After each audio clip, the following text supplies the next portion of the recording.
Welcome back, family. I'm Joe. And I'm Imani, and this is Love Out Loud with the Dews. Want to thank all of our supporters. Thank you all for the continuous support, the comments, the likes, the subscriptions. Yes, so thank you guys. Yes, all of it. Welcome back, family, and welcome back, new people as well. Yeah, if you're new here, we are the Dews, and we come from a place of love. Everything we speak on is from a love perspective. Absolutely. Some of it is hard to hear because it's the truth, but the truth still needs to be said. So welcome. If you're ready for change, if you're ready for growth, then welcome. We will greatly have you. For sure. This episode, we're dealing with the grief. We have to pray. He apologizes, Lord. Dear Lord, thank you for the opportunity. Thank you for the wisdom. And we ask that you continue to speak to us so that they see us, but they hear you. We ask that you give the people the grace to understand where we're coming from, Lord. And we give you thanks for what you've done and what you're about to do. In the mighty name of Jesus, we give thanks and say amen. Amen. So this episode is on grief.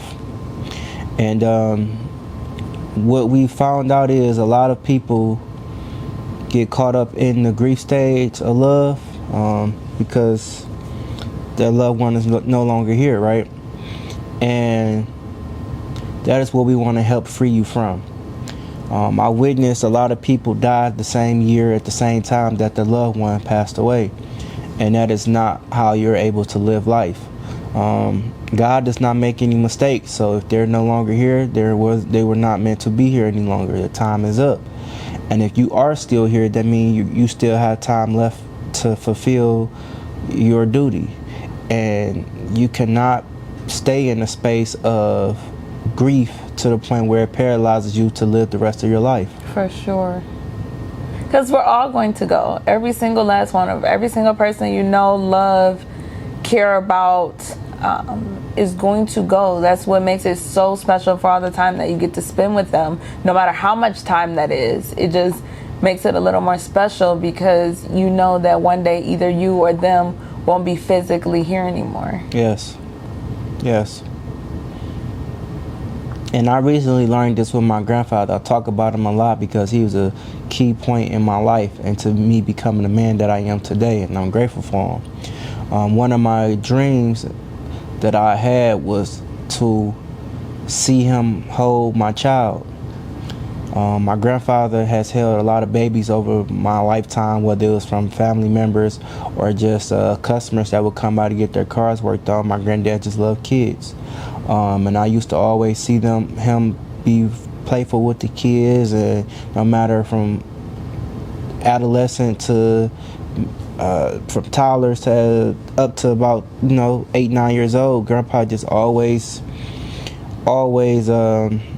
stayed with the kids, and they loved him for that. And the amount of wisdom he gave me and love that he showed me over the years, I just always wanted my kids to be able to experience that from him. And when he died, it really set in my spirit that my dream would no longer become a reality. And for most people, that would really hurt them to the point where they would be paralyzed. And I just looked at it from a place of grace and understanding that all the time that I did spend with him was a blessing. I talk about this in the book that I'm writing, the tears that taught me how I turned tragedy into triumph. My granddad had 6 major strokes when I was about 6, so I didn't really start hanging around my granddad till I was 14. But the times before I really knew my grandfather the way I did learn him, he had suffered 6 major strokes, which all could have killed him. The doctors told him that he would never drive again, and that it would be a blessing if he walked again. And I'm here to tell you that not only did he walk, he got behind the wheel and drove for many, many years after that. I realized that by all of the times that he had those strokes, from the years that he had those strokes, that each day after that was a blessing. And I was grateful to the fact that the capacity that I had Grandpa in was enough for me to really become a better version of myself. And I realized that when you can dream, but if you don't work to make those things a reality, then they will always become a dream. So in me learning that, I always thought that I had time. I always thought that I'll find my wife eventually, I'll settle down eventually, and then I'll get to be able to do those things that I always dreamed that I was going to be able to do. And when I finally decided to settle down and he left me, it was like, wow, I thought I had time. And I say that to say this: if you are somebody who is at odds with anybody in your family, and it is not a place where you can't turn back from, your family, friends, or loved ones in general. Yes, if it's not to a place where you can't come back from it, I need you to reconcile with them. Or if you would be upset if they died tomorrow. Yep. If you would be unable to move on or filled with regret if they died tomorrow, then you need to call them today. Yep.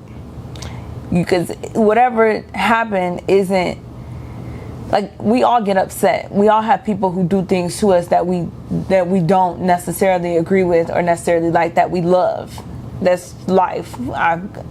There's numerous times where I've just done things and people are like, well, I don't like the way you did that. Or I do that to someone else. And it's like, sometimes it's not on purpose that you offend people, and sometimes it is. Mm-hmm.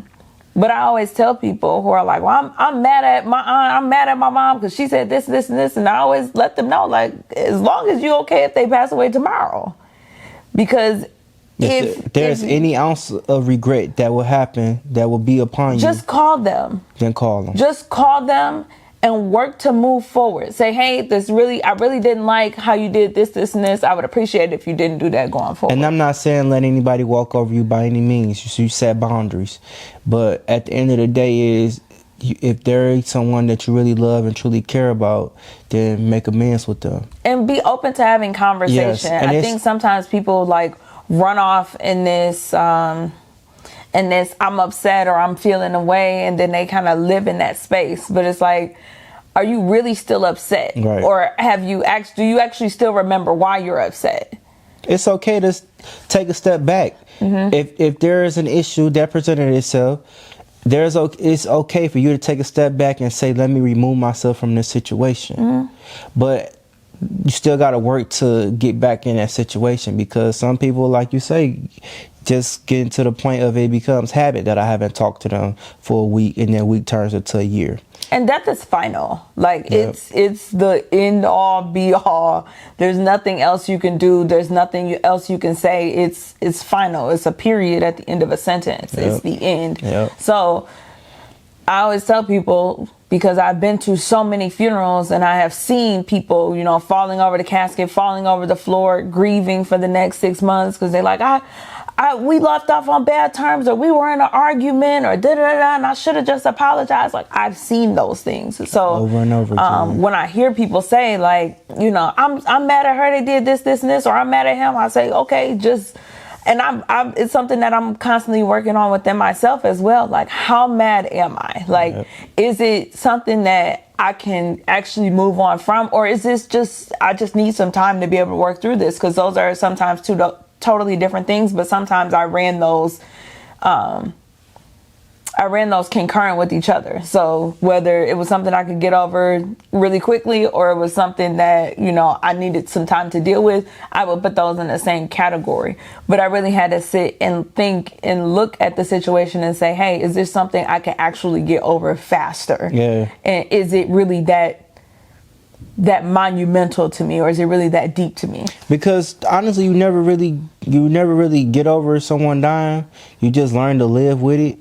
And it's okay to take time to mourn someone's death. For sure. But you can't stay in the grieving stage forever. Because life is still continuing to move. When my grandfather died, I walked outside and saw everyone still living their life. Whether it's people that knew me or did not know me, cars were still on the road, businesses were still open, life was still continuing to happen. So if I'm the only one that's stuck in this moment, then who am I really affecting? Only me. And you have a lot more life to live, because you got to be strong for your loved ones, whether that's a child, a spouse, a sibling. You have to be strong for them. You can't be stuck whether the year you stuck in is 2001 or 2021. We're in 2024 and life is still continuing to happen. So at some point we got to say, okay, well, yes, they're no longer here. Yes, I love them. Yes, I'm going to do all the things that I promised myself that I was going to do before they passed away. You have to continue to say yes to yourself. And what really helped me with this is my grandma passed away when I was younger. And if anybody asks, I was always my grandma's favorite. She passed away when I was younger, but I had a nice chunk of time between like my grandma's death and then like my next close family member's death. And my grandma's death, I was younger. So I handled that a little bit differently.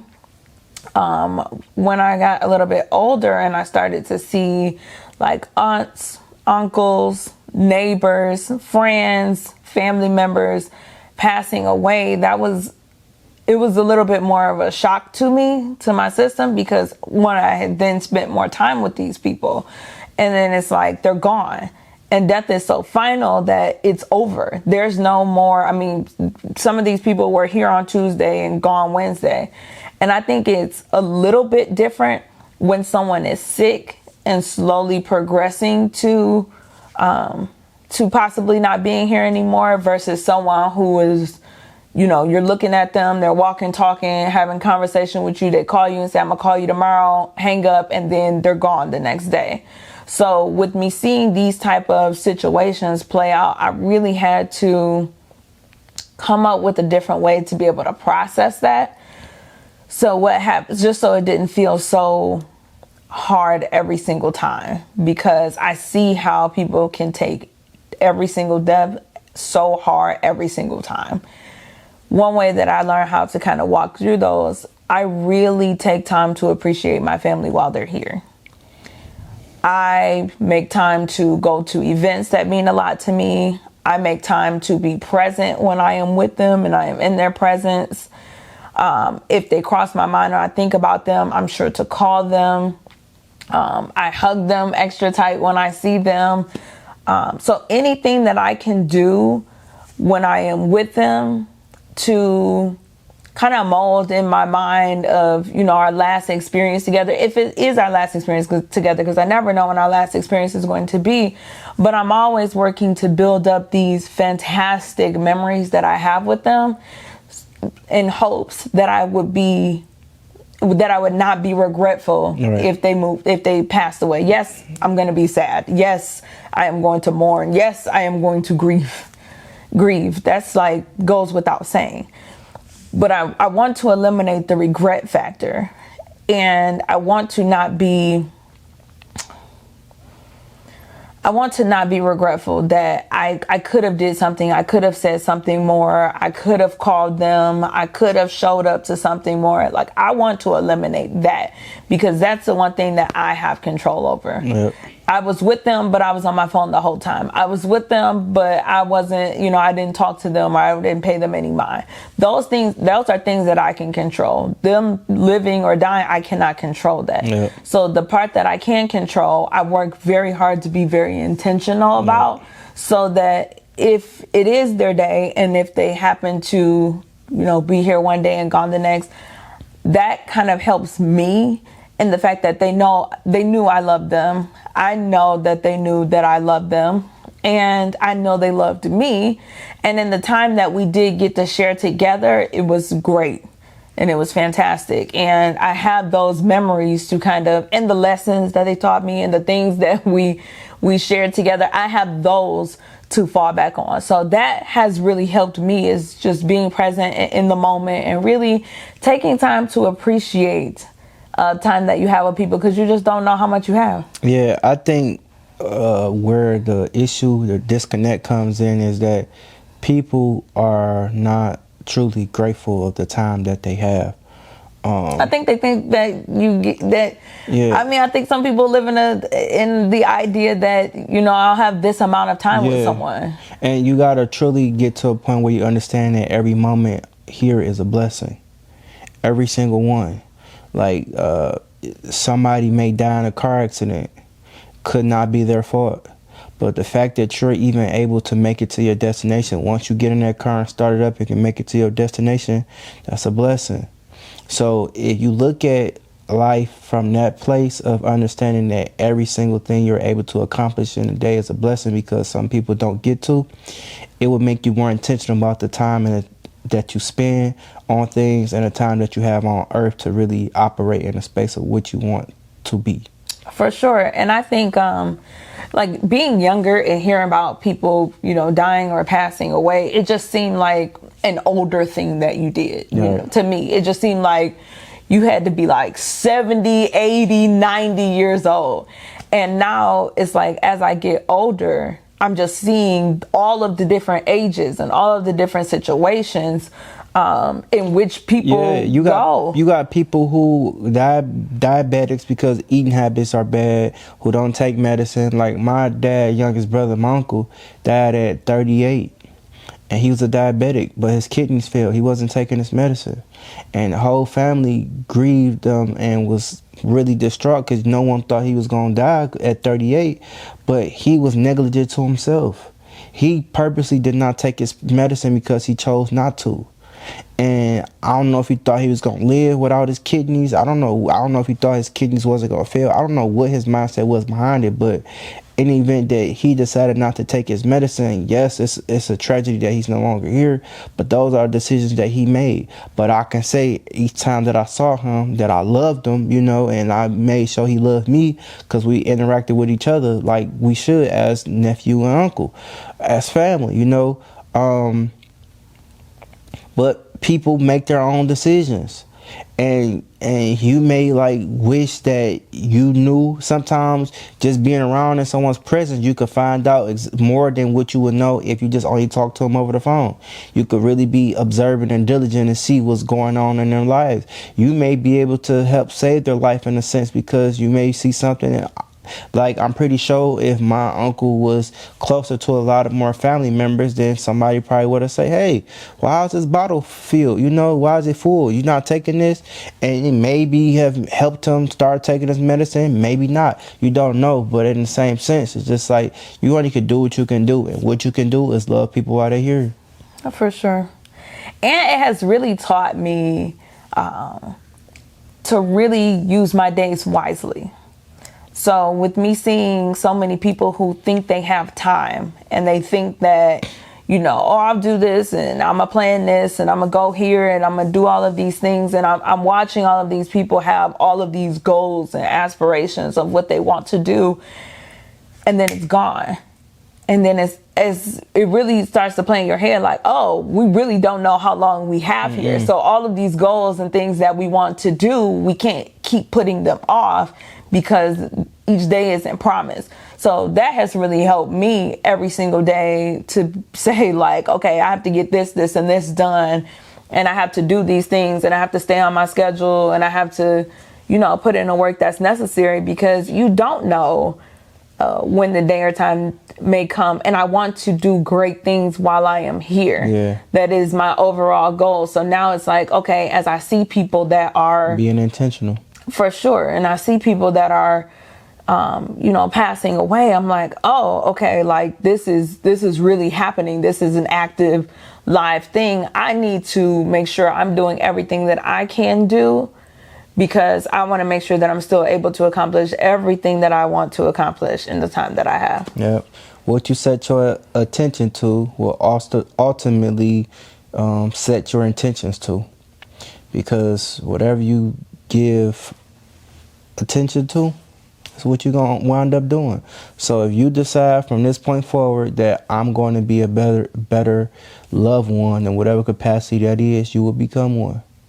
You'll be someone that check on people. You'll be someone that just, hey, I'm just calling just to say I love you. You'll be someone that just, hey, I'm going to stop by there and just spend an hour with you or so. You'll be someone that just come give a random gift. You know, you'll be someone that decides to make someone else smile today. You will become that if you decide and that's what you want to do. I saw that post on Instagram where the lady said procrastination is having the audacity of putting off something today for tomorrow and believing that God giving you the opportunity to do it tomorrow. And something like that. I'm about to a little bit, but it was like, and when I read that, that's what, I remember it, and I really can't quote it for you, but I knew where you were going. When I heard it, that's what I heard for myself, and I said, she absolutely right. I said, because you really don't know. And if he put it on you to do today, you need to do it today, because you don't know what tomorrow has in store for you. You really, truly don't. And it's a whole new day. Yes. Like tomorrow has its own set of issues, concerns, tasks. And we go there. That's a whole thing on worrying and having anxiety, because the Bible tell you don't worry about tomorrow because you got to focus on today. And that's with all things. So that's what I do. When family members cross my mind, I pick up the phone and call them, or I shoot them a text, or I'm always the family member who's like, okay, let's have this holiday or event at my house, or let's go on this trip and let's do this together, and let's take photos and let's do this. I'm always the person. I started the cousin. No, you didn't. No, you did. You're fired. I started the cousin group chat. Like, I am always the person who's like, let's see how we can bring this together, because I mean, I get it. Like, life happens and it get busy and you're always doing things and the days are passing by and it goes by fast. Like, the days go by fast, the weeks go by fast, the months go by fast, and then the years go by fast. And by the time you look up, it's like, oh, I haven't seen you in months. Oh, I haven't seen you in years. So I try to, as much as I can, make times or create situations in which I can invite my family members, my friends, and people that I love and enjoy together, where we can just kind of like enjoy each other. Because as much as I would love to, you know, even a couple years ago, we had New Year's Eve party, and it was so great to have all of our family and friends here to like bring in the new year with us. And it was such a blessing. And I remember thinking, like, it's such a blessing to have everyone here. And I don't know if all of these people are going to be here next year. But it's like at the whole party, I was like locking in my memory and all the fun that I was having with all of the people that were there, because I had a great time. And those type of things are really important to me. Having events, having parties, having different situations in which all of my friends and family can come together and share their personalities. And we can kind of create memories together. I think sometimes we get caught up in a lot of the hustle and bustle of life and it goes by quickly. For me, so we need to spend more time working on that. I'm very intentional on taking pictures and videos. I like to record. At this day and age, we live in a digital world.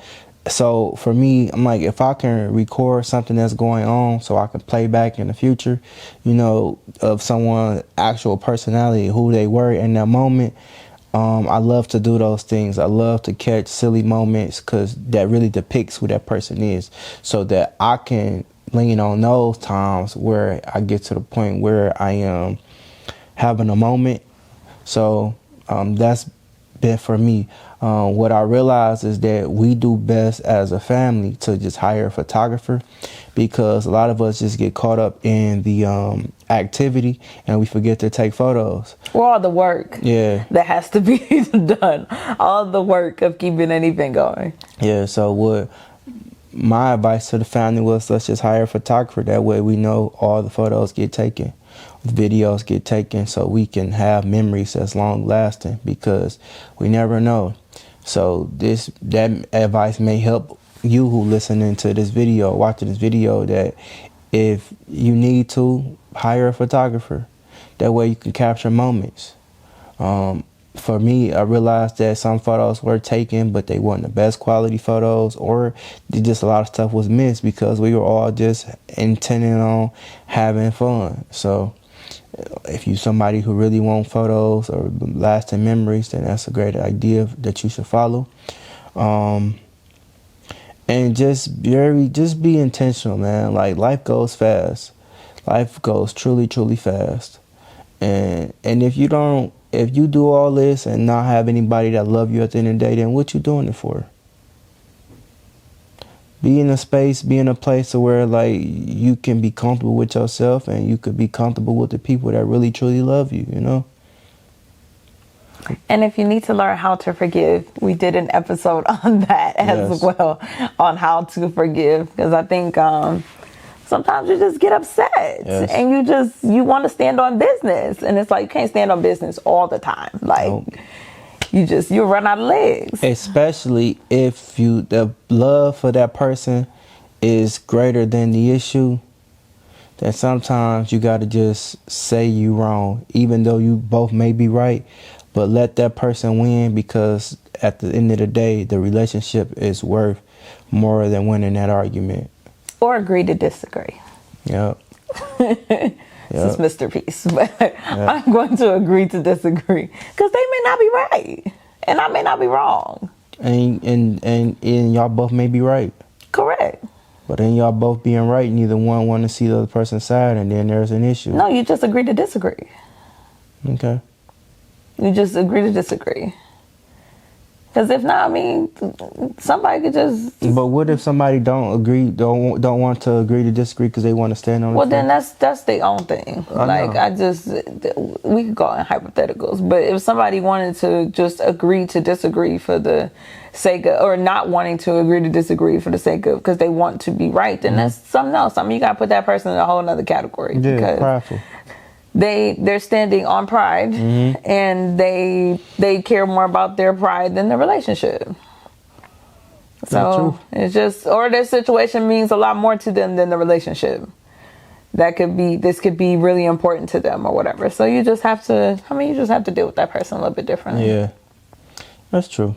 That's true. It depends on what the situation is. Yeah. That's why I say, like, if it's something that is forgivable, or if it's something that, you could reconcile, or if it's something that you wouldn't live with regret for not moving on from if they were to die tomorrow.